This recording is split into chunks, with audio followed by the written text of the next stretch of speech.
Hello दोस्तों, नमस्कार। आज की वीडियो होने वाली है video number 10 AWS Python CD के यूट्यूब प्लेलिस्ट की। इन प्लेलिस्ट में हम लोग सीख रहे हैं कि किस तरीके से हम इंफ्रास्ट्रक्चर एज कोड लिख सकते हैं AWS का पाइथन लैंग्वेज में। और हम लोग यूज कर रहे हैं AWS सीडी के। AWS सीडी के क्या है? ये बेसिकली एक आपको प्रोग्रामिंग इंटरफेस दे रहा है कि आप प्रोग्राम के थ्रू आप इंफ्रास्ट्रक्चर एज कोड लिख सकते हो। अंडर द हुड ये क्लाउड फॉर्मेशन को ही यूज करता है। तो आज का जो एजेंडा है, आज हम लोग सीखने वाले हैं कि AWS पाइथन CDK की हेल्प से हम किस तरीके से ग्लू जॉब का कोड लिख सकते हैं। क्योंकि मैं डेटा इंजीनियर हूं तो ये वाला कोड हमें बार बार लिखना पड़ता है। आप भी अगर डेटा इंजीनियरिंग बैकग्राउंड से आए हैं और आप AWS में काम कर रहे हैं और आप AWS manage services like glue job में काम करते हैं तो आपके लिए ये वीडियो बहुत इंपॉर्टेंट है। वीडियो थोड़ा सा लंबा हो सकता है तो I will request you guys to watch it in 1.25x और 1.5x। तो वीडियो शुरू करने से पहले कुछ दो चीज़ें मुझे आप लोगों को बतानी है। पहली चीज़ तो ये है कि जो हमारा विजुअल स्टूडियो होता है उसके अंदर जो वर्चुअल इन्वायरमेंट जो हम लोग यूज करते हैं उसमें एक थोड़ा सा प्रॉब्लम आप लोगों को आ सकती है जो मैं आपको बताना चाहता हूँ अभी। तो एक काम करते हैं, मैं सैम्पल प्रोजेक्ट 4 जिसमें हमने लास्ट टाइम काम किया था उसकी एक फाइल, पाइथन की कोई भी एक फाइल ओपन करता हूँ। जैसे कि stack.py मैंने ओपन किया तो आप यहाँ पे राइट हैंड लोअर साइड पे देख सकते हो कि हमारा इन्वायरमेंट 4 यहाँ पे ऑलरेडी एक्टिव है। टर्मिनल पे जाके भी आप चेक कर सकते हो कि मैं इन्वायरमेंट 4 पे मैं ऑलरेडी ऑलरेडी उसके अंदर हूँ, मैंने उस इन्वायरमेंट को एक्टिव किया हुआ है। ये ENV4 क्या है? बेसिकली ये ENV4 एक वर्चुअल इन्वायरमेंट है जो मैंने इसी प्रोजेक्ट के अंदर बनाया था। ये ENV4 आप देख सकते हो, पाइथन का एक वर्चुअल इन्वायरमेंट है ये। ठीक है। अब इसमें क्या प्रॉब्लम आपको आ सकती है वो हम बात करते हैं। फॉर एग्जांपल, मैं अब वापस से सैम्पल प्रोजेक्ट 3 में काम करना चाहता हूँ तो मैं एक काम करता हूँ सैम्पल प्रोजेक्ट 3। जस्ट 1 मिनट, मैं इससे बाहर आता हूँ एंड सैम्पल प्रोजेक्ट 3 के अंदर मैं जाता हूँ। ठीक है। अभी भी मेरा लेफ्ट हैंड साइड पे जो इन्वायरमेंट एक्टिव है वो मेरा सैम्पल प्रोजेक्ट 4 वाला एक्टिव है। तो मुझे क्या करना है, सैम्पल प्रोजेक्ट 3 वाला इन्वायरमेंट एक्टिव करना है। तो चेक कर लेते हैं, यहाँ पे मैंने वर्चुअल इन्वायरमेंट जो बनाया हुआ है वो माई ENV के नाम से बनाया हुआ है। ठीक है। तो ये आपको कैसे करना होता है, पहले आप पुराना इन्वायरमेंट को डीएक्टिव कर सकते हैं और फिर आपको क्या करना है, अपना जो यहाँ पे इन्वायरमेंट है उसको आप उस फोल्डर के अंदर, एक स्क्रिप्ट नाम का फोल्डर है उसके अंदर एक्टिवेट नाम से एक स्क्रिप्ट है, उसको आप रन करेंगे तो आपका करस्पॉन्डिंग इन्वायरमेंट यहाँ पे एक्टिव हो जाएगा।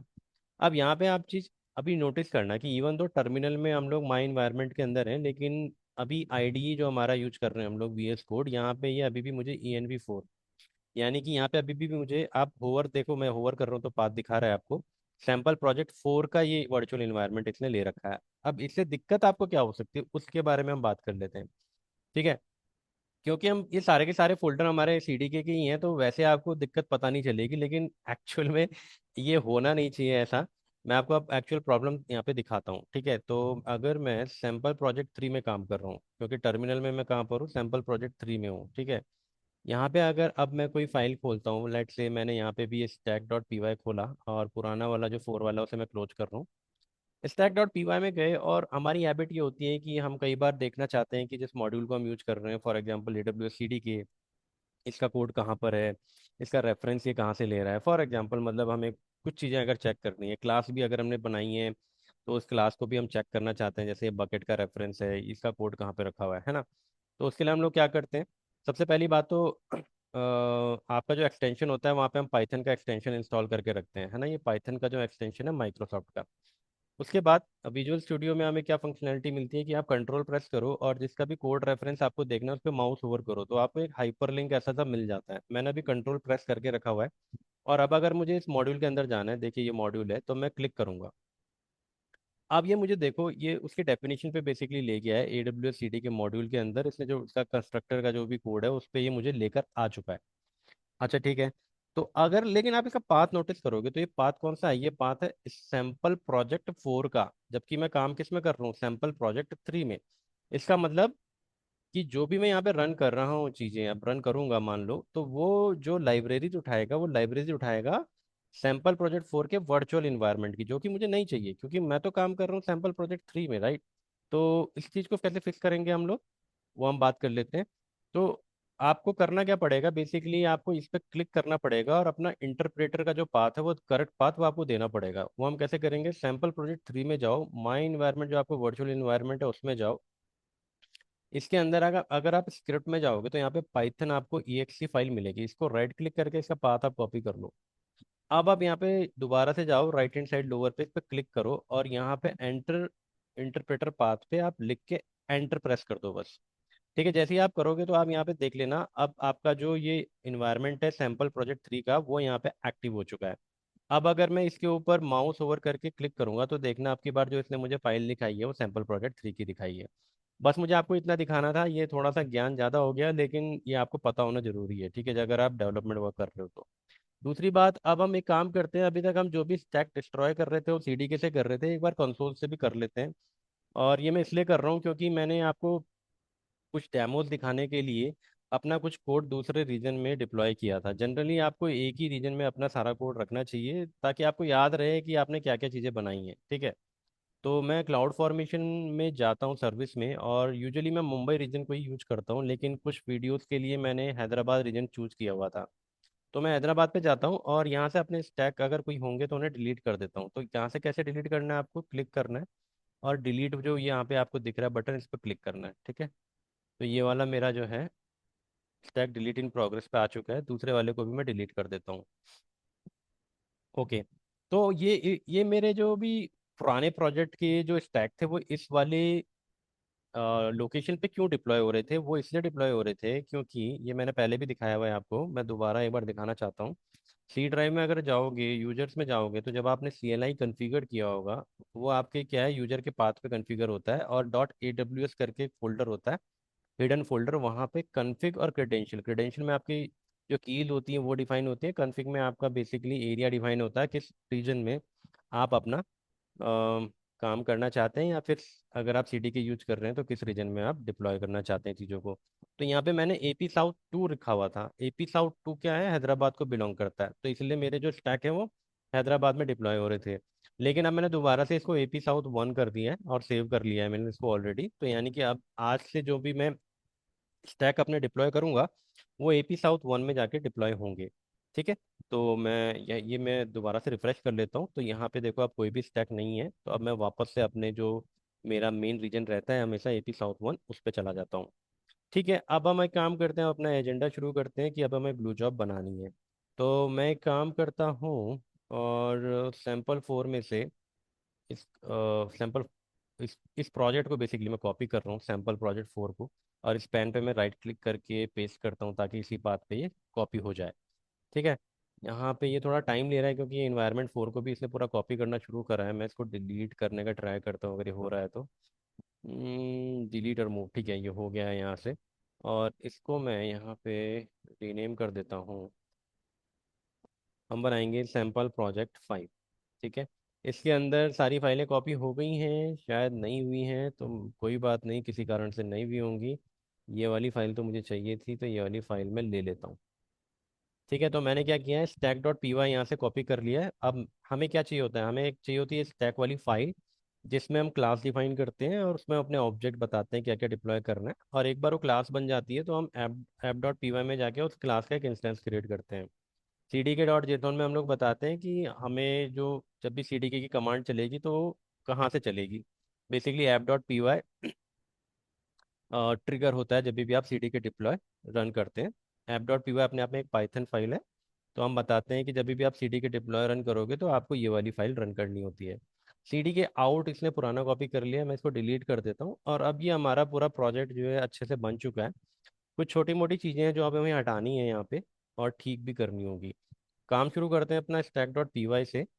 और यहाँ पे अगर आप बिल्कुल नए हैं इस प्लेलिस्ट में तो क्विकली मैं 1 मिनट के अंदर आपको बता देता हूँ हम लोग यहाँ पे कर क्या रहे हैं।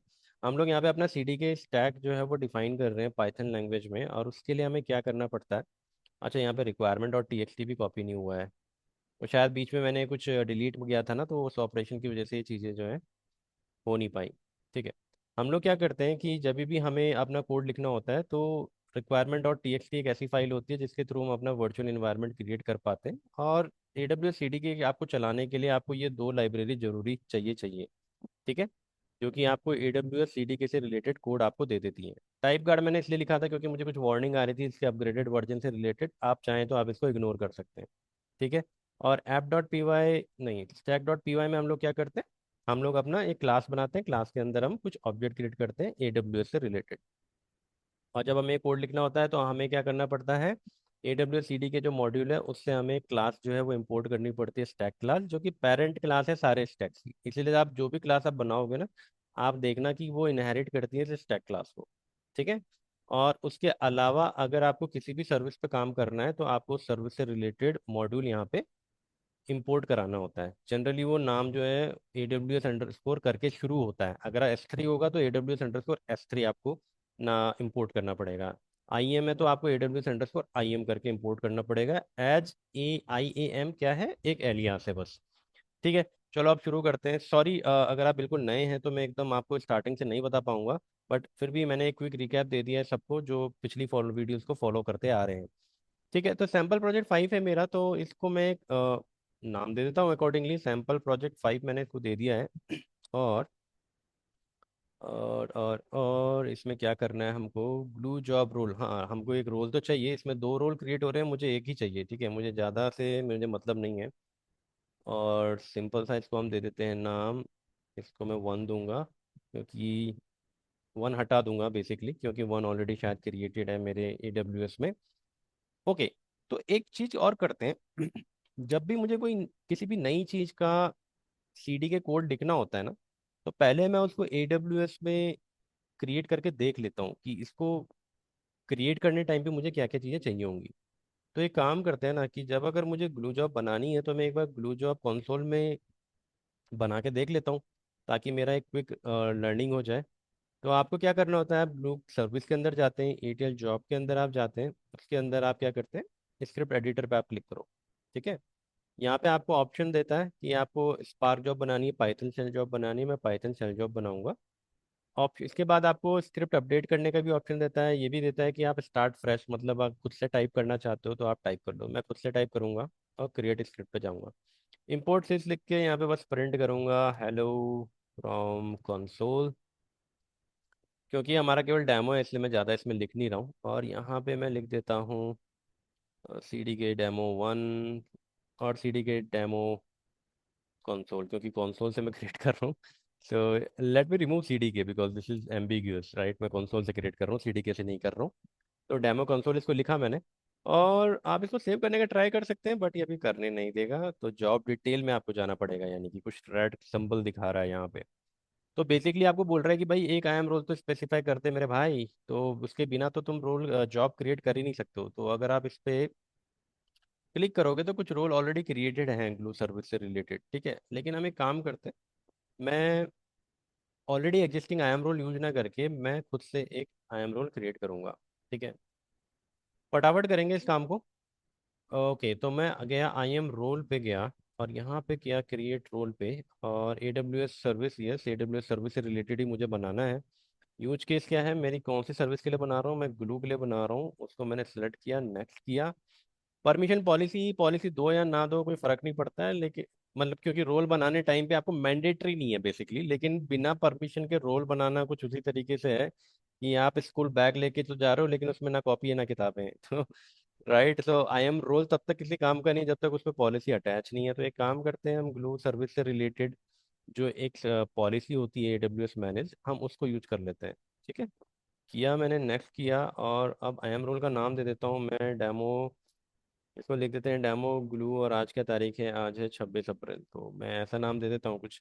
और उसके बाद बस आप क्रिएट कर सकते हो अपने रोल को। ठीक है, तो मेरा रोल बन गया डेमो ग्लू 26 अप्रैल। वापस जाऊंगा मैं अपने ग्लू वाले कंसोल पे और रिफ्रेश करेंगे इस वाले को। और यहाँ पे मैं क्लिक करता हूँ डेमो ग्लू 26 अप्रैल। ठीक है, इतना करने के बाद आप यहाँ पे कुछ चीज़ें और देख सकते हो कि पाइथन वर्जन आपको चेक करना है कि कौन सा लेना है, तो आप पुराना ले सकते हो। जनरली लेटेस्ट ही लिया जाता है, 3.9 में ले रहा हूँ यहाँ पे। लोड कॉमन, इसके बारे में बात नहीं करेंगे। कोई DPU आप सेलेक्ट कर सकते हो, नंबर ऑफ रिट्राई सेलेक्ट कर सकते हो, जॉब टाइम आउट यहाँ पे सेलेक्ट कर सकते हो, और फाइनली आप यहाँ पे सेव कर सकते हो। तो हमने देख लिया कि यार एक ग्लू जॉब को बनाने के लिए मोटा मोटा क्या चाहिए। ठीक है, तो अब हम जाते हैं अपने CDK में। तो CDK से अब हमने अब पुराने इस डेमो से हमने देख लिया, जो पहला भी अब डेमो हमने देखा, उससे हमने ये समझ लिया कि ग्लू जॉब बनाने से पहले एक आई एम रोल तो क्रिएट करना ही पड़ेगा। इसीलिए मैंने यहाँ पे आई एम रोल वाला कोड रहने दिया जब मैंने कॉपी किया था कोड को। ठीक है। अब ये समझ लेते हैं कि आई एम रोल क्रिएट कैसे करते हैं। थोड़ा सा डॉक्यूमेंटेशन की हेल्प लेंगे, लेकिन प्रॉपर एकदम डॉक्यूमेंटेशन में नहीं घुसेंगे, क्योंकि डॉक्यूमेंटेशन कई बार आपको कंफ्यूज भी कर सकता है। हाउएवर मैंने वीडियो में एक बार लिखा भी, एक वीडियो बनाई भी थी जिसमें मैंने आपको बोला था कि डॉक्यूमेंटेशन आपको रेफर करना चाहिए, क्योंकि वो आपको बता देता है कि एक पर्टिकुलर चीज़ को बनाने के लिए आपको कौन कौन सी प्रॉपर्टीज लगेंगी। ठीक है। और कौन कौन सी प्रॉपर्टीज ऑलरेडी अवेलेबल है एज पार्ट ऑफ सीडी के। तो आपको कैसे देखना है, आपको लिखना है A W S C D के API आपको टाइप करना है, और आपको इस तरीके का कोई लिंक मिलेगा, उसके अंदर जाना है। हमने काम करना है पाइथन में, तो हम सेलेक्ट करेंगे पाइथन को। ठीक है। अब मुझे क्या बनाना है बेसिकली, मुझे बनाना है आई एम रोल। तो जैसे ही आप पाइथन पे क्लिक करोगे आपको बहुत सारे मॉड्यूल यहाँ पे मिलेंगे। तो मुझे कौन सा मॉड्यूल चाहिए, मुझे चाहिए आई एम का रिलेटेड मॉड्यूल। ठीक है। तो मैंने आपको पहले ही बोला था, जिस भी सर्विस पे आप काम करोगे ना, वो AWS अंडरस्कोर बोल के शुरू होती है। ठीक है। आप देख लो यहाँ पे AWS अंडरस्कोर ग्लू करके है, AWS अंडरस्कोर IM करके है। मुझे फिलहाल आई एम रोल क्रिएट करना है। ठीक है। तो मैं जाऊँगा इस मॉड्यूल के अंदर, इसके अंदर मैं गया, इसके अंदर हम जाएंगे, मुझे रोल क्रिएट करना है। ठीक है। तो आप सर्च करो roll roll roll roll roll. I roll नहीं, मुझे रोल चाहिए। रोल देखो, ये वाला रोल जो है, इसके अंदर आप जाओ, और इसके बाद ही आपको बता देगा कि आई एम रोल को क्रिएट करने के लिए आपको क्या क्या चाहिए। ठीक है। तो इस तरीके से आप देखो, तो आपको बता रहा है स्कोप। स्कोप जनरली आप सेल्फ लिखते हो। ठीक है। मैं अभी ज़्यादा इसमें घुस नहीं रहा हूँ कि सेल्फ क्या होता है। बेसिकली सेल्फ जो ऑब्जेक्ट आप बनाते हो उस प्रोग्रामिंग लैंग्वेज में, उस ऑब्जेक्ट को डिनोट करता है सेल्फ। ठीक है। तो बस इस बात को रट लो फिलहाल के लिए कि स्कोप जब भी आता है तो स्कोप की जगह पे आपको सेल्फ लिखना रहेगा। आईडी है, आईडी के में आपको क्या लिखना है, एक लॉजिकल नेम देना है अपने उस एंटिटी का। तो यहाँ पे मैं क्या कर रहा हूँ, एक रोल क्रिएट कर रहा हूँ, तो मुझे यहाँ पे क्या लिखना है, उसका लॉजिकल नेम देना है यहाँ पे। ठीक है। तो मैंने नाम दे दिया glue job I M role. आप कुछ भी दे सकते हो, लेकिन ये अगेन यहाँ पे यूनिक होना चाहिए आपका थ्रू आउट द स्टैक। ठीक है। ये आपका यूनिक होना चाहिए, ये बहुत इंपॉर्टेंट चीज़ है। उसके बाद आप देख सकते हो कि एज्यूम बाय करके जो है वो एक इम्पॉर्टेंट यहाँ पे इन लोगों ने मैंडेटरी आर्गुमेंट यहाँ पे लिखा हुआ है, और बाकी सारे आर्गुमेंट नन नन नन है, इसका मतलब वो ऑप्शनल है। ठीक है। ठीक है। तो एज्यूम बाय में जब आप लिखोगे ना, तो यहाँ पे आपको बताना पड़ेगा कि कौन सी सर्विस इस रोल को एज्यूम करेगी। आपने रोल तो क्रिएट कर दिया, लेकिन उस रोल को कौन सी सर्विस यूज कर सकती है वो आपको यहाँ पे बताना है। ये कुछ उसी तरीके से है जैसे कि जब आप रोल क्रिएट कर रहे थे तो आपको वहाँ पे यूज केस बताना पड़ रहा था। हमने जब अभी देखा था, कहाँ गया वो रोल, ये रहा रोल, नहीं ये नहीं है, वेयर इज दैट। ओके, वापस चले जाते हैं हम उसमें। तो जब हम IM में जाके हम रोज में जा रहे थे, तो आपको एक ध्यान होगा कि वहाँ पे हमने यूज केस भी डिफाइन किया था, राइट। यहाँ पे हमने क्या लिखा था, ग्लू लिखा था, राइट। तो ये कुछ इसी तरीके से है कि कौन इसको यूज करेगा। देखो यहाँ पे लिखा भी है, allow glue to call AWS services on your behalf. ठीक है। यानी कि ग्लू सर्विसेज को एज्यूम कर सकती है। तो आपको क्या लिखना पड़ेगा यहाँ पे, यहाँ पे आपको एक, ये देखो IM क्या है यहाँ पे, बेसिकली IM हमारा यहाँ पे ये एक हमारी यहाँ पे एक मॉड्यूल है, जिसको हमने यहाँ पे IAM करके एलियास दिया हुआ है। उस IAM के अंदर एक क्लास है बेसिकली, जिसका नाम है सर्विस प्रिंसिपल। आपको उसको यूज करना है, और उसके अंदर आपको उस सर्विस का नाम लिखना है जो सर्विस इस रोल को एज्यूम करेगी। ठीक है। तो यहाँ पे क्योंकि ग्लू सर्विस उसे एज्यूम करेगी, तो आपको पूरा नाम यहाँ पे देना पड़ता है, glue.amazonaws.com। ठीक है। ये चीज़ आप यहाँ पे आप देख सकते हो एग्जिस्टिंग IM रोल में। मैं आपको दिखाता हूँ, कंटिन्यू करते हैं। और हमने किस नाम से बनाया था, डेमो करके बनाया था, 26 अप्रैल। आप अगर ट्रस्ट रिलेशनशिप में जाओगे ना, तो आपको देखो यहाँ पे दिख रहा है glue.amazon.aws.com। ठीक है। ये हम लिख यहाँ पे दिखा रहे हैं कि ये वाला जो सर्विस है वो इस रोल को एज्यूम कर सकता है। मैं थोड़ा सा डिटेल में जा रहा हूँ ताकि आपको ना हर चीज़ पता होनी जरूरी है। अगर आपने बिल्कुल हवा में जाके आपने कोड बना दिया, कॉपी पेस्ट तो कर लोगे फ्यूचर में, लेकिन कभी कुछ चेंजेस करने पड़ेंगे ना तो कंफ्यूज हो जाओगे। इसलिए थोड़ा सा मैं डिटेल में बता रहा हूँ, आराम से शांत दिमाग से बैठ के देखना, केवल इसी वीडियो को आज देखना, और कोई वीडियो मत देखना। ठीक है। ताकि आपके दिमाग में फिट बैठ जाए। ठीक है। तो हमने ये तो बता दिया कि एजूम बाय क्या है। अब मैनेज पॉलिसी यहाँ पे अगर आप देखो तो मैंने डिफाइन कर रखी है, ओके, ये कुछ मैंने यहाँ पे, अगर आप इसको पाइथन से रिलेट करेंगे तो ये आपका लिस्ट है बेसिकली, ठीक है। यहाँ पे आप बहुत सारी पॉलिसीज दे सकते हो। मैंने फिलहाल यहाँ पे AWS ग्लू सर्विस रोल दिया हुआ है। लेकिन इसको दिखाने से पहले मैं एक चीज़ और आपको दिखाना चाहता हूँ। मैनेज पॉलिसी अगर मैं यहाँ पे कॉपी करूँ, वापस जाऊँ इनके डॉक्यूमेंटेशन में, तो देखो इन्होंने क्या कर रखा है, manage policy equal to none, यानी कि ये एक ऑप्शनल चीज़ है। ये चीज़ मैंने आपको पहले भी बताई थी, जब हमने IAM रोल क्रिएट किया था, वहाँ पे हमने इस चीज़ को डिस्कस किया था कि जब भी आप कोई IAM रोल क्रिएट करते हो, तो आपके लिए बेसिकली एक ऑप्शन ही रहता है कि आप पॉलिसी दो और या ना दो। ठीक है, ये देखो परमिशन पॉलिसी, अगर आप ना भी दोगे ना तो भी ये रोल क्रिएट कर देता है। लेकिन फिर अगेन वही बात की, अगर आप पॉलिसी नहीं दोगे तो रोल किसी काम का आपका है नहीं। ठीक है, तो बेसिकली आपको यहाँ पे पॉलिसी अटैच कर लेनी चाहिए। पॉलिसी अटैच करने के लिए आपको कुछ इस तरीके से यहाँ पे मेंशन करना पड़ेगा कि IAM मॉड्यूल के अंदर मैनेज्ड पॉलिसी क्लास के अंदर एक फंक्शन है। ठीक है। अच्छा, यहाँ पे ना अब मैं आपको बताता हूँ कि जो AWS के डॉक्यूमेंटेशन है वो बीइंग अ पाइथन पर्सन आपको थोड़ा सा कंफ्यूज कर सकते हैं। ठीक है, क्योंकि अगर आप यहाँ पे जाओगे डॉक्यूमेंटेशन में तो आपको कुछ ऐसा दिखाई देगा that you can add manage policy later using so and so function and, है ना। आप यहाँ पे थोड़ा सा कंफ्यूज हो सकते हो। तो इसमें करना क्या है, अगर आपको ज़्यादा कन्फ्यूजन हो रहा है तो मैं आपको छोटी सी एक चीज़ बताता हूँ। मैनेज पॉलिसी करके क्या है, मैनेज पॉलिसी करके क्लास है। ठीक है, आप इसको देख भी सकते हो IAM के अंदर, ये जो मॉड्यूल है, ये देखो मॉड्यूल है, इसके अंदर मैं होवर कर रहा हूँ मैनेज पॉलिसी पे, तो देखो ये अपने आप में क्लास है। ठीक है, अब अगर मैं इस क्लास के अंदर आज जाऊँगा ना और आपको ये वाला जो है फंक्शन दिखाऊंगा, तो आप देखना है कैसे डिफाइन किया हुआ है इन लोगों ने। तो इन्होंने ना कुछ ये डेकोरेटर यूज किया हुआ है पाइथन का। अगर आपको नहीं पता डेकोरेटर तो भूल जाइए, लेकिन ये कुछ ऐसा होता है कि आपके एग्जिस्टिंग फंक्शन को के फंक्शनैलिटी को इनहेंस करने के लिए डेकोरेटर यूज होता है। आपका एक्चुअल फंक्शन ये है। ठीक है, तो इन्होंने ये क्यों यूज कर रखा है, बेसिकली CDK का जो कोड है ना बैकएंड में, वो लिखा हुआ है आपका टाइप स्क्रिप्ट में। ठीक है, तो आपका जो भी पाइथन का कोड है वो टाइप स्क्रिप्ट कंपैटिबल करने के लिए ये डेकोरेटर यूज होता है। JSSI जो भी आपको दिख रहा है ये टाइप स्क्रिप्ट से रिलेटेड ही कुछ है। नहीं जाऊंगा डिटेल में, नहीं बताने की जरूरत है आपको। लेकिन मैं आपको क्या बताना चाह रहा हूँ, ये जो चीज़ इन्होंने यहाँ लिखी है ना, ये टाइप स्क्रिप्ट से रिलेटेड है, ये पाइथन से रिलेटेड नहीं है बेसिकली। तो इन्होंने इसको यहाँ पे ऐसे मेंशन करा हुआ है कि एज ए डेकोरेटर। अल्टीमेटली अगर आप थोड़ा सा नीचे जाओगे तो डेफिनेशन आपको ये यूज करनी है, मतलब फंक्शन आपको ये वाला यूज करना है अगर आपको कोई पॉलिसी, मैनेज पॉलिसी अगर आपको अटैच करनी है तो।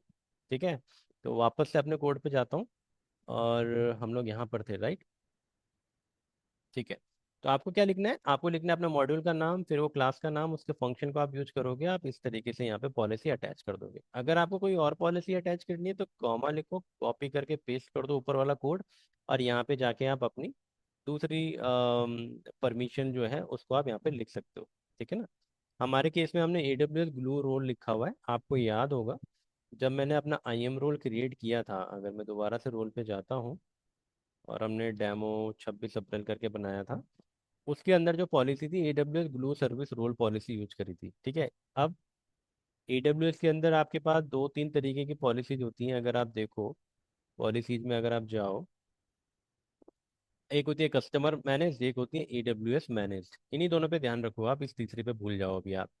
AWS मैनेज मतलब जो AWS ने ऑलरेडी हमारे लिए बना के रखी है, कस्टमर मैनेज यानी कि जो हम खुद से बनाते हैं। AWS मैनेज मैं यहाँ पे यूज कर रहा हूँ, ये वाली जो सर्वे, ये वाली जो पॉलिसी है ये AWS ने खुद से बना के रखी हुई है। इसमें ऑलरेडी ग्लू से संबंधित परमिशंस आपको मिली हुई हैं, तो हम इसी को यूज कर लेते हैं जनरली। आप एक चीज़ और ध्यान दे सकते हो कि ये सर्विस रोल स्लैश करके क्यों लिखा हुआ है यहाँ पे मैंने, बेसिकली ये बहुत इंपॉर्टेंट चीज़ है। जहाँ जहाँ पे भी आपको पॉलिसी में सर्विस रोल दिखाई देगा ना, आपको अगर वो पॉलिसी यूज करनी है तो आपको इस तरीके से प्रीफिक्स लिखना ही पड़ेगा। अगर आपने ये प्रीफिक्स हटा दिया तो आपको CD के डिप पे तो एरर नहीं दिखाएगा, लेकिन जब आप डिप्लॉय करने बैठोगे ना आपको एरर दिखा देगा। ठीक है, मैं दोबारा से रिपीट कर दे रहा हूँ कि अगर कोई भी पॉलिसी जिसमें सर्विस रोल करके लिखा हुआ है इस तरीके से, तो उसको आपको इस नाम से प्रीफिक्स करना ही पड़ेगा। अच्छा, मान लो अगर कोई और पॉलिसी है, ऐसी कोई पॉलिसी है जहाँ पे ये ना लिखना पड़े, तो S3 पुल परमिशन जो है, अगर आपको ये यूज करनी है तब आपको लिखने की जरूरत नहीं है। तब आप कैसे लिखोगे, मैं इसको कॉपी करता हूँ, Ctrl+C, पेस्ट करते हैं, और अब आप इसको नॉर्मली कुछ इस तरीके से लिखोगे। ठीक है, ऐसे Amazon S3 फुल एक्सेस, देखो यहाँ पे पॉलिसी के नाम में कहीं पे भी सर्विस रोल नहीं लिखा हुआ है ना, तो आपको इस तरीके से प्रीफिक्स करने की जरूरत नहीं है। ओके, बहुत फालतू का ज्ञान हो गया भाई। अब एक काम करते हैं, रोल क्रिएट हो गया, हम अपनी जॉब को क्रिएट करते हैं अब। ठीक है, तो जॉब क्रिएट करने के लिए क्या करेंगे, दोबारा से मैं एपीआई का रेफरेंस ले रहा हूँ मैं, कि किस तरीके से आपको ढूंढना है बेसिकली। क्योंकि अभी हम पहली बार क्रिएट कर रहे हैं तो थोड़ा डिटेल में मैं जा रहा हूँ, please bear with me. API reference current page पे जाएंगे, ग्लू सर्च करना आप। ठीक है, AWS ग्लू आपको मिल गया। यहाँ पे दोबारा से वही वाली बात रिपीट करूंगा, जिस भी सर्विस को आप यूज कर रहे हो उसका AWS_ नाम से मॉड्यूल बना हुआ होगा, अब उसके अंदर आपको जाना है। इसके अंदर हमें करना क्या है, ग्लू के अंदर बहुत सारी चीजें होती हैं यार, मुझे करना कुछ नहीं, मुझे जॉब क्रिएट करनी है भाई, मुझे जॉब से मतलब है। तो आप यहाँ पे देखो, ये सब के सब सी एफ एन करके ही है। CFN करके क्यों बना रखे हैं उस पर हम अभी नहीं जाएंगे, लेकिन हमें जॉब क्रिएट करनी है तो जॉब से रिलेटेड यही मुझे नज़र आ रहा है, तो आप इसके अंदर जाना। ठीक है, ओके। सो अब आप देख सकते हो कि AWS ग्लू मॉड्यूल के अंदर CFN एक जॉब है, और हम इस जॉब का एक इंस्टेंस क्रिएट करेंगे ताकि हमारी ग्लू जॉब क्रिएट हो जाए। टाइम बचाने के लिए मैंने ऑलरेडी एक बना के रखी हुई है, वेयर इज दैट, कहीं तो होगी, या हेयर इट इज। तो मैं इसी का कोड जो है कॉपी कर रहा हूँ, Ctrl+C। बस 10 मिनट का और है भाई लोगों, प्लीज स्टे विद मी। तो ये गए हम, और हमने अपना यहाँ पे ग्लू जॉब का कोड मेंशन कर लिया है। ठीक है, और देख सकते हो यहाँ पे ये मुझे एरर दे रहा है कि ये डिफाइन नहीं किया है आपने, तो मुझे डिफाइन करना पड़ेगा। मैंने आपको पहले ही बताया था, जिस जिस क्लास का आप ऑब्जेक्ट बनाते हो उस क्लास को आपको यहाँ पे इंपोर्ट करना जरूरी होता है। बेसिकली इसके मॉड्यूल को आपको इंपोर्ट करना जरूरी होता है। मेरे केस में ग्लू का जो मॉड्यूल है वो AWS ग्लू है। ठीक है, इसको मैं डिफाइन करूंगा ऐसे, AWS ग्लू एज ग्लू। अब नीचे वाला एरर हमारा हट गया होगा। ठीक है, ओके। एक S3 एसेट करके भी कुछ है, तो एक काम करते हैं, हम इसको भी इंपोर्ट करते हैं।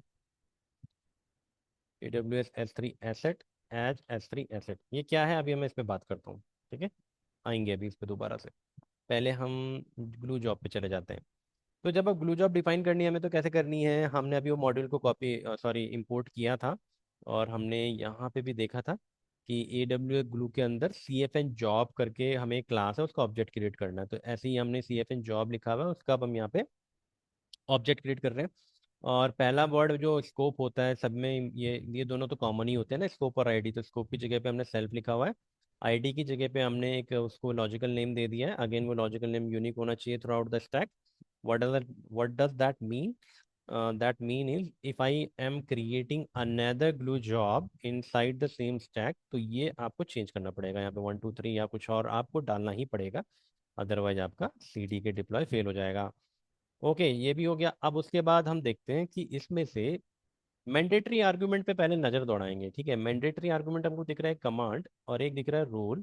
और उसके बाद अगर आप देखो ना, तो सारी चीजें यहाँ पे ऑप्शनल हैं। जो भी नन आपको दिख रहा है, मैं एक बार फटाफट से इसको कॉपी करके हाईलाइट कर देता हूँ। जितने भी नन दिख रहे हैं यहाँ पे सारे ऑप्शनल हैं।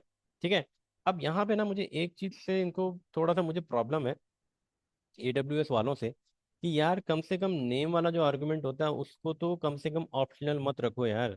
क्योंकि एटलीस्ट इसको आपको मैंडेटरी रखना चाहिए, ताकि यूजर को डिफाइन करना ही पड़े। राइट, हम क्यों अलाउ करें क्लाउड फॉर्मेशन को कि भाई तुम मेरे बिहाफ में ब्लू जॉब का नाम क्रिएट कर देना, या मेरे बिहाफ में L3 बकेट का नाम क्रिएट कर देना। हम तो चाहेंगे ना कि हम अपना जो भी नाम बनाए वो अपने अकॉर्डिंग बनाए, है ना। तो ये थोड़ा सा मुझे प्रॉब्लम है। एनीवेज, हम नेम को यूज कर सकते हैं। और अब देखो यहाँ पे नेम जो है हमारा, हमने डिफाइन कर रखा है ग्लू CD के जॉब। आई होप इस नाम से ऑलरेडी नहीं बना हुआ कुछ, मैं इसको -1 करके यूनिक बना देता हूँ। बट आई थिंक इस नाम से ऑलरेडी मैंने कुछ भी नहीं बना रखा है। मैं फिर भी क्रॉस चेक कर लेता हूँ। कैसे क्रॉस चेक करेंगे, आप ग्लू जॉब में जाएंगे और ETL में जाएंगे।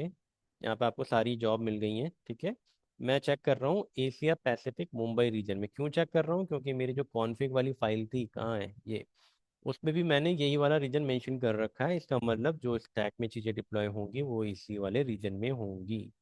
ठीक है, मैं चेक कर लेता हूँ क्या इस नाम से कोई जॉब है, नहीं है, तो आई एम गुड। अगर मैं चाहूँ तो वो -1 यहाँ से हटा भी सकता हूँ।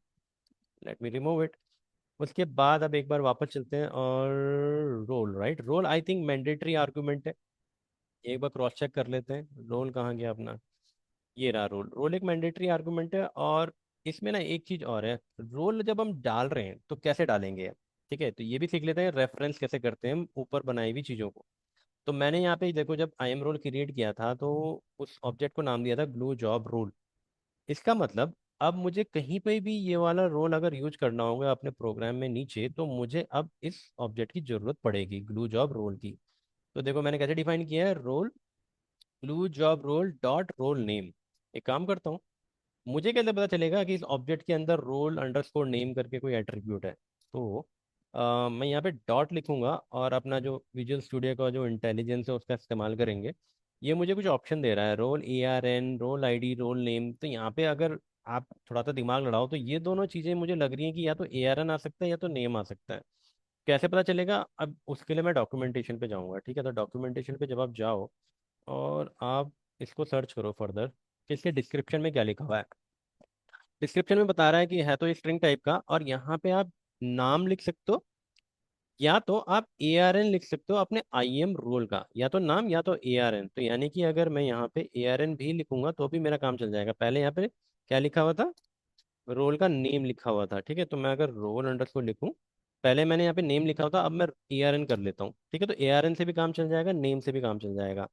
अब देखते हैं कमांड क्या है। तो कमांड अगेन यहाँ पे एक मैंडेटरी आर्गुमेंट था, if I am not wrong, Ctrl+C+F करोगे आप यहाँ पे। ठीक है, तो आप यहाँ पे देख सकते हो कि कमांड को इन्होंने कुछ इस तरीके से डिफाइन कर रखा है, जिसमें इन्होंने बेसिकली वो प्रॉपर्टी डिफाइन करी है जो हमने ग्लू जॉब बनाते वक्त मैंने आपको दिखाई थी, कि पाइथन का वर्जन 3.6 होना चाहिए या 9 होना चाहिए, और रन टाइम क्या होना चाहिए, या फिर स्क्रिप्ट की लोकेशन क्या होनी चाहिए, ये हमें यहाँ पे बतानी है ये चीज़ें। ठीक है, अच्छा यहाँ पे एक और चीज़ है कि इन्होंने ना, अगेन जो डॉक्यूमेंट इन्होंने बना रखा है AWS का, ये एकदम मतलब जो बिगिनर है ना पाइथन वाले बंदे, उनके लिए एकदम फ्रेंडली नहीं है। ठीक है, आपको ये इस तरीके से यूज करने की जरूरत नहीं है। आप सीधा कमांड के अंदर एक डिक्शनरी बना सकते हो। ठीक है, कमांड को मैं एक बार दिखाता हूँ उन्होंने क्या लिखा हुआ है। इन्होंने लिखा हुआ है कुछ आई रिजॉल्वेबल यूनियन, आई रिजॉल्वेबल जॉब कमांड प्रॉपर्टी। आप बिल्कुल कंफ्यूज हो जाओगे एट दिस मोमेंट, इसको आपको बिल्कुल भी समझने की जरूरत नहीं है। बस ऐसा समझो आपको डिक्शनरी बनानी है यहाँ पे, और डिक्शनरी के अंदर आपको ये सारी चीज़ें वहाँ पे बतानी पड़ेंगी। ठीक है, कहाँ गई वो चीज़ें, ये वाली चीज़ें। और जब आप बनाओगे तो आप क्या करना, जहाँ जहाँ पे भी इन्होंने पाइथन अंडरस्कोर, पाइथन स्टाइल में वेरिएबल डिफाइन कर रखे हैं ना, वहाँ वहाँ पे आप इसको CD की स्टाइल में, यानी कि वहाँ वहाँ पे आप कैमल केसिंग यूज करना है आपको। ठीक है, थोड़ा सा कंफ्यूजिंग हो सकता है मैं लेकिन डिटेल में नहीं घुस रहा हूँ इसकी, मैं आपको सिर्फ इतना बताना चाह रहा हूँ कि कमांड को आपको डिक्शनरी फॉर्म में लिखना है। और जो भी यहाँ पे आप की वैल्यू लिखोगे, की बेसिकली वो की आप ये वाली यूज कर सकते हो, लेकिन यहाँ से अंडरस्कोर हटा के इसको कैमल केस में लिखना है। कैमल केस क्या होता है? पहला वर्ड जो स्मॉल में रहेगा पाइथन का, पहला कैरेक्टर, और बाद में जो दूसरा कैरेक्टर दूसरा वर्ड आएगा उसका पहला वर्ड आपको कैपिटल में लिखना है। तो पाइथन CapitalVERSION, तो ऐसे देखो यहाँ पे लिखा हुआ है पाइथन CapitalVERSION। उसी तरीके से स्क्रिप्ट लोकेशन भी मैंने उसी तरीके से डिफाइन करी हुई है। ठीक है, ठीक है, मैं दोबारा आपको बता रहा हूँ, डॉक्यूमेंटेशन में कुछ इस तरीके से डिफाइंड होगा, आप इसको देख के कंफ्यूज मत होना। ठीक है, आप इसको बिल्कुल सिंपल रखना अपने प्रोजेक्ट में, और एक डिक्शनरी के फॉर्म में इसको रखना, की वैल्यू के फॉर्म में। जब भी आपको कमांड डिफाइन करनी हो या फिर आपको आर्गुमेंट डिफाइन करने होते हैं ग्लो जॉब में, तो आपको डिक्शनरी की फॉर्म में डिफाइन करते हो CDK के टाइम पे, जब आप AWS CDK का कोड लिखते हो। ठीक है, तो अब यहाँ पे आपने नेम लिख दिया है कि ये पाइथन शेल है। ये नेम किस चीज़ का नेम है? ये बेसिकली उस चीज़ का नेम है जो हम, जब हम यहाँ पे स्क्रिप्ट एडिटर पे क्लिक करते हो ना, तो ये वाला नेम है वो पाइथन शेल आपको लिखना है। ठीक है, तो ये हमने लिखा हुआ है कि ये पाइथन शेल है भाई। उसके बाद स्क्रिप्ट की लोकेशन आपको बतानी है। ठीक है, स्क्रिप्ट की लोकेशन के लिए मैंने ऑलरेडी ना यहाँ पे एक ऑब्जेक्ट क्रिएट कर रखा है S3 एसेट का, इस पर अभी मैं आता हूँ। लेकिन उससे पहले हम बात कर लेते हैं कि पाइथन वर्जन हमें क्या रखना है, 3.9 हमने रखा था, तो मैंने यहाँ पे डिफाइन किया हुआ है।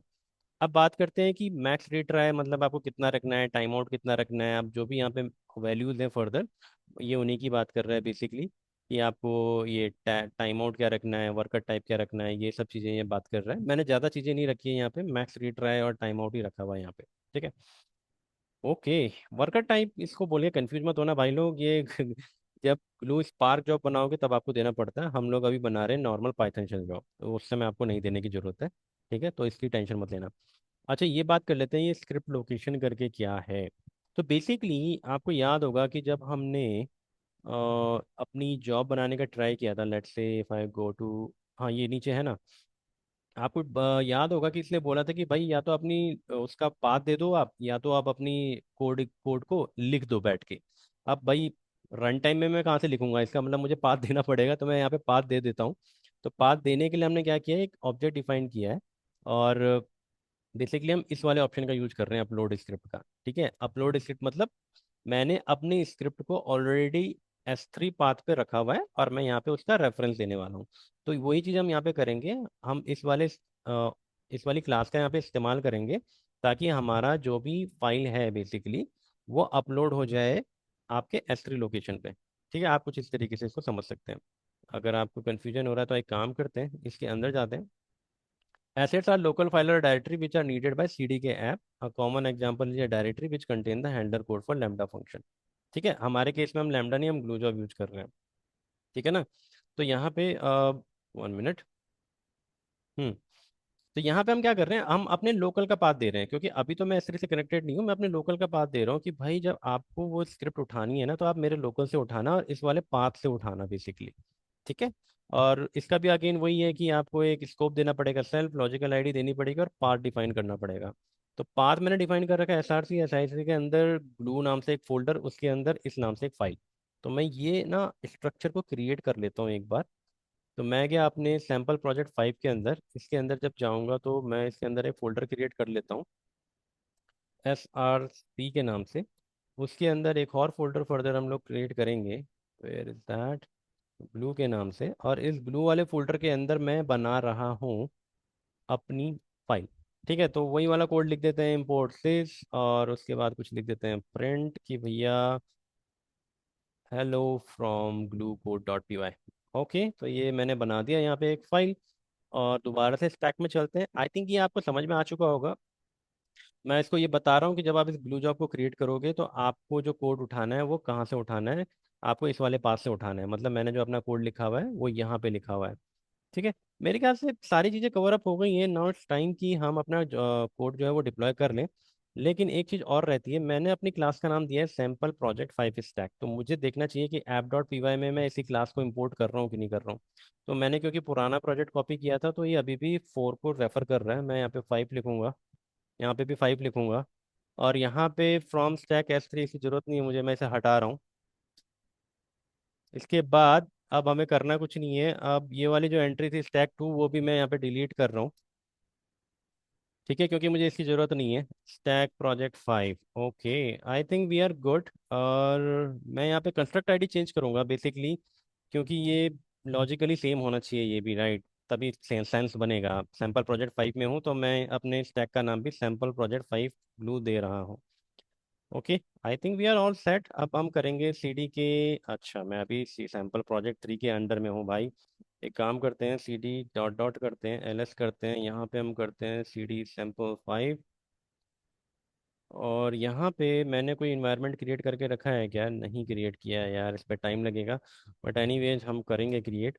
डीएक्टिवेट कर रहा हूँ पुराना जो भी था हमारे पास में। और यहाँ पे मेरे पास रिक्वायरमेंट डॉट TXT ऑलरेडी है ना, इसलिए कंटेंट को देख लेते हैं। ये चीज़ें यहाँ पे पड़ी हुई हैं, तो मैं एक काम करता हूँ, पहले तो अपना इन्वायरमेंट क्रिएट कर लेता हूँ।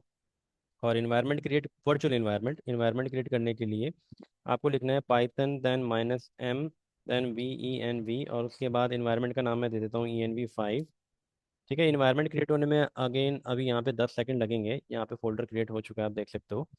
ओके, जैसे ही इन्वायरमेंट बनेगा हम उसको एक्टिव करेंगे। एक्टिव करने के बाद हम उसके अंदर अपनी जो रिक्वायरमेंट और TXT वाली चीज़ें हैं उन्हें इंस्टॉल करेंगे। तो अब इसको एक्टिव करने के लिए मुझे क्या करना है, ENV5 फोल्डर के अंदर, स्क्रिप्ट वाले फोल्डर के अंदर एक्टिवेट करना है। इसको एक्टिव किया मैंने। और अब हम करेंगे पिप install -r requirement dot TXT। और ये आना है अगेन, अब 1 मिनट लेने वाला है यहाँ पर अपनी सारी की सारी जो लाइब्रेरीज हैं उनको इंस्टॉल करने के लिए। मैंने आपको पहले ही बताया है, आप चेक कर सकते हो ENV5 के अंदर जाके, लिब के अंदर जाके चेक कर सकते हो। ये देखिए सारे की सारी इसने रिलेटेड लाइब्रेरीज जो कि CD के और कंस्ट्रक्ट से रिलेटेड है उनको यहाँ पे इंस्टॉल कर दिया है इसने। ठीक है, बेसिकली अभी भी कर रहा है। अगेन 20 सेकेंड्स और लेगा ये। आई होप स्ट्रक्चर आपको अभी तक पूरा दिमाग में बैठ गया होगा कि हमें क्या क्या करना चाहिए, राइट।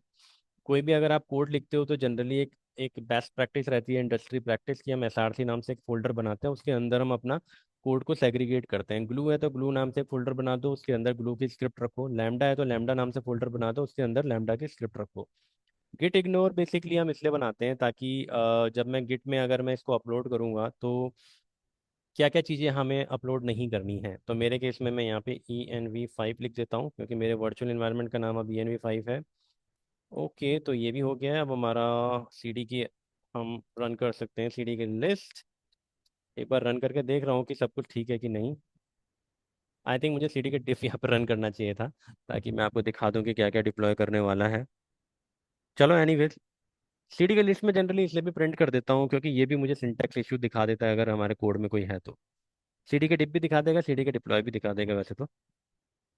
कोई भी आप रन कर सकते हो सीडी के लिस्ट की जगह पे, आप सीडी के एलएस भी रन कर सकते हो। और देखो इसने ऑलरेडी सीडी के आउट भी जनरेट कर दिया है, जिसमें हमारा सिंथेसिस वाला कोड रहता है, बेसिकली क्लाउड फॉर्मेशन वाला कोड रहता है। इसे बता दिया हमें, सब कुछ ठीक है। मैं काम करता हूँ, सीडी के डिप्लॉय रन करते हैं हम लोग। और जैसा कि मैंने आपको पहले ही बताया है कि जब भी हम सीडीके के थ्रू आईएम की कोई पॉलिसी क्रिएट करते हैं तो ये हमसे पहले पूछता है कि आपको वो डिप्लॉय करनी है कि नहीं करनी है। तो अभी ये हमसे पूछने वाला है, ठीक है। इस चीज़ को रन टाइम में आप रन टाइम तो नहीं बोलूँगा, इस चीज़ को लाइव प्रोजेक्ट जो आपके एक्चुअल प्रोजेक्ट्स होते हैं उसमें आप कैसे इग्नोर कर सकते हैं, उस बारे में भी हम बात करेंगे अम, जब हम इसका इस्तेमाल करेंगे अपने सी आई सी डी की पाइपलाइन पे। तो मैं यहाँ पे यस कर रहा हूँ, मुझे डिप्लॉय करना है भाई। वो जो पॉलिसी हमने बनाई थी उसी के बारे में पूछ रहा है कि क्या आपको उसको डिप्लॉय करना है कि नहीं करना। और बेसिकली वो policy, not policy, role, sorry my bad, ये रोल के लिए पूछ रहा है कि उसे डिप्लॉय करना है कि नहीं करना। तो मेरा जो रोल था वो किस नाम से था,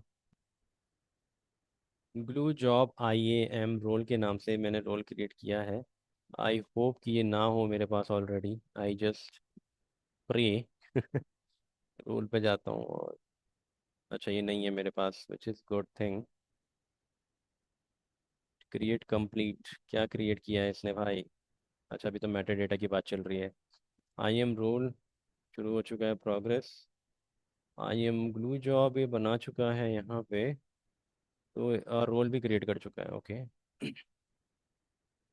ठीक है, ये रोल हमारा क्रिएट हो गया। इसके अंदर जाके हम देख सकते हैं कि जो सर्विस हमने अटैच करी थी वो अटैच है। ट्रस्ट रिलेशनशिप इसका ग्लू के साथ होना चाहिए, तो ग्लू डॉट अमेजन के साथ में ही है।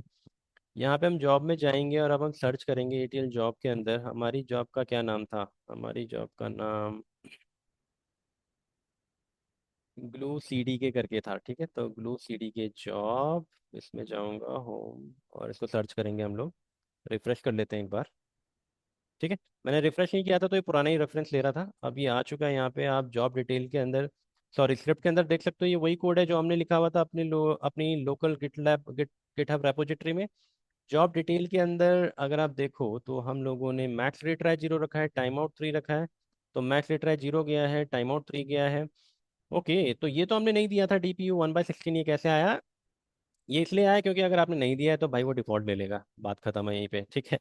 आगे आने वाली वीडियोस में हम देखेंगे कि इसको कैसे डिफाइन करना होता है, ठीक है। तो आज की वीडियो के लिए इतना ही। अब आप चाहें तो आप इसको रन करके देख सकते हो यार, अगर आपको रन ही करना है तो आप रन करके देख सकते हो।